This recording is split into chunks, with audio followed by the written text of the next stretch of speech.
The night everything changed. It didn't begin with words. It began with an unspoken echo deep inside Jacob Miller's chest.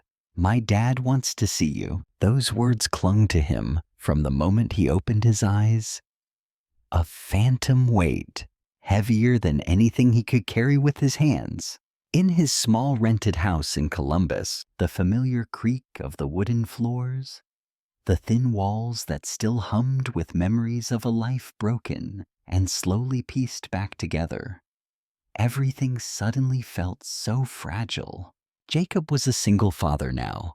He had built a quiet existence from routine, from stubborn, gentle endurance. He measured his days in the soft weight of Noah's small hand inside his own, in the careful ritual of school drop-offs, in the whispered comfort of bedtime prayers. Loneliness had become a constant, dull ache, one he had learned to live with, a hollow space inside him, too familiar, too safe. Sometimes it felt physical, this hunger for warmth, for recognition, for simply being wanted. He kept it locked away, rigid and disciplined. He had no idea that by the end of this day, he would stand in front of a man whose power could either crush him completely or quietly unravel the fragile world he had so carefully built. 5 years had passed since the accident. Sudden, brutal, the one that stole his wife and left him holding a 5-year-old boy, and a grief so deep it felt like a second spine growing inside him. His job as a maintenance supervisor became his shield, steady, predictable, keeping the oldest wounds from bleeding again. Then Claire Thompson moved in, quiet, graceful in a way that didn't demand attention, yet impossible to ignore. She volunteered at the local literacy center. Her smile was soft, an invitation. Her gaze never hurried, and when she looked at Noah, she didn't just see a child. She saw someone genuinely, vitally important. Jacob watched her. He was drawn to the way she listened, never rushing to fill the silence, only speaking when the words mattered. Her presence made the air feel lighter, alive with something he hadn't dared to name. Their connection didn't explode. It opened slowly, carefully, like breath held for too long. Finally, gently, released. Shared coffees became long walks where the rest of the world faded away. Walks turned into nights where conversation felt easier, safer than the ache of sleeping alone. The night Claire stayed wasn't planned. Noah was away on a school trip. The house felt too quiet, too empty. Rain hammered the windows. Steady, insistent, loosening something tight inside both of them. It wasn't reckless. It was deeply human. Two people choosing the dangerous warmth of closeness over the cold safety of distance. By morning, something tender had unfurled inside Jacob, a fragile hope, a courage to imagine a life not shaped only by loss. But that courage trembled, thinned, when Claire sat on the edge of the bed, her face pale, thoughtful.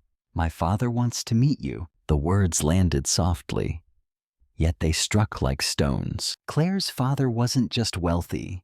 He was Richard Thompson, a name that shaped skylines, a man whose influence moved through boardrooms and quiet political rooms, a man who protected his world with iron resolve. Jacob knew, instantly, what this really was. Not an invitation, an evaluation. The drive to Chicago stretched forever.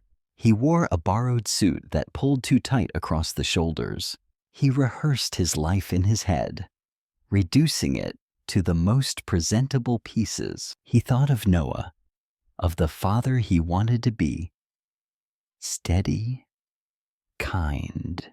A small, dangerous voice whispered that turning back, retreating to the small, safe life he knew, would be easier. But he didn't turn back. He couldn't. Loving Claire, really loving her, meant walking straight into her world. The estate was glass and stone, silent, enormous, right on the edge of Lake Michigan, walking through halls lined with paintings worth more than he would ever earn. Jacob felt small, exposed. He forced himself to stand straighter, to breathe deeper, holding tight to the one truth no money could touch: dignity. The meeting was exactly what he had feared. Richard Thompson sat calm, controlled, his eyes sharp enough to cut through anything. He already knew everything. Jacob's job, his bank account, his widowhood, every exposed corner of his life. There was no shouting, no drama, just a heavy, wordless question hanging between them. What right do you have to be near my daughter? Jacob didn't try to impress him. He spoke about Noah, about learning to braid hair with clumsy fingers, about packing lunches at dawn, about nights wondering if he was enough. He spoke of Claire not as something to win, but as a person, a quiet light that had slipped into the shadowed corners of his life. He admitted his fear, raw, trembling, that he would lose her simply because he didn't belong in her world. Richard listened. His face stayed unreadable. The silence afterward felt final, like a door slowly closing. Then, something shifted. A small crack, a flicker.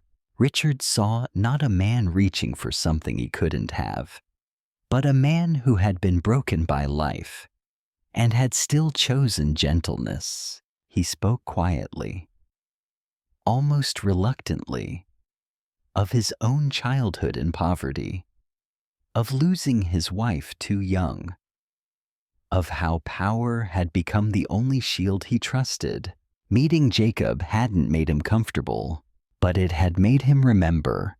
For the first time in years, he wondered if protecting his daughter might mean trusting her heart more than his own rules. Jacob left without promises, without clear approval, but he carried something new, a quiet, unspoken respect. Claire waited outside. Her eyes searched his face, and in that look, he understood whatever came next. He had met this moment with complete honesty. Later that evening, the rain had softened to a slow, steady drizzle, matching the quiet ache still living inside him. Back in his small living room, the space that once felt safe now felt too small, too tight. Claire sat beside him on the old sofa, only a breath of space between them, yet her presence filled the entire room. Warm, mamiti. The silence was thick, heavy with everything they hadn't yet said. Jacob stared straight ahead, his throat closed tight. The strength he had held for so long began to slip away in slow, tired waves. A tremor started in his hands, moved into his chest. He closed his eyes. One tear escaped, tracing a slow path along his temple. It was the first time he had truly broken since the earliest days of grief, since his wife. Claire didn't speak. She didn't move closer. Her hand rested just an inch from his, perfectly still. But he felt her warmth, a quiet anchor. He felt her shift, only slightly, turning her body toward him, closing that tiny, aching distance between their shoulders. The air between them seemed to spark, alive with everything unsaid, with the nearness of a touch that hovered, waiting.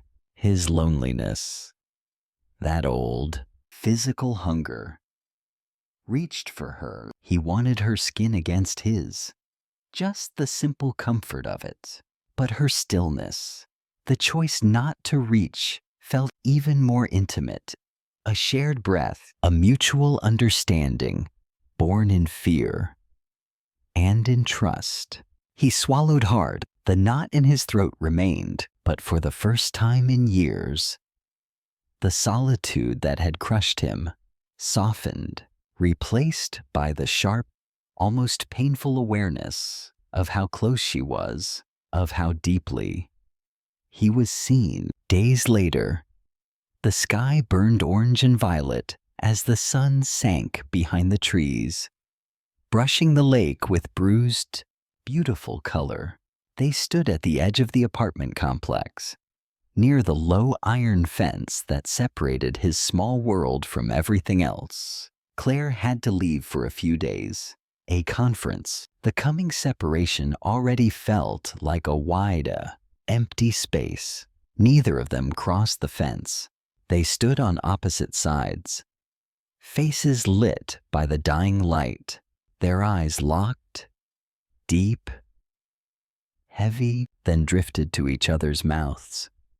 Then slowly, back to the eyes.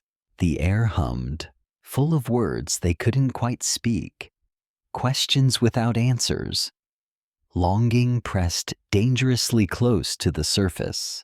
Jacob's breath caught, just for a second, when Claire shifted her weight.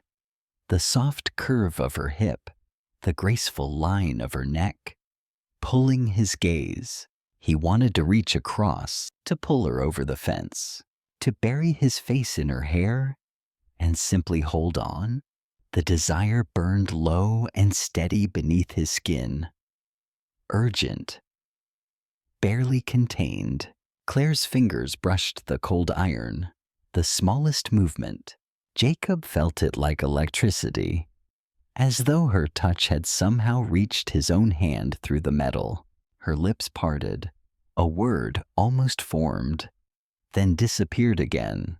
The silence stretched, thick, living, filled with everything they chose not to say, not to do. The fence felt thinner than paper, so easy to step over, so easy to fall into each other. But the risk, the raw openness it would demand, held them both still. I'll call you. His voice came out rough, barely above a whisper. Claire nodded once, slow, her eyes never leaving his, burning with something fierce and tender. She lifted her hand, not quite a wave, just a small, hesitant gesture, then turned, walked away into the deepening twilight. Jacob watched her until she became only a silhouette against the last soft color in the sky.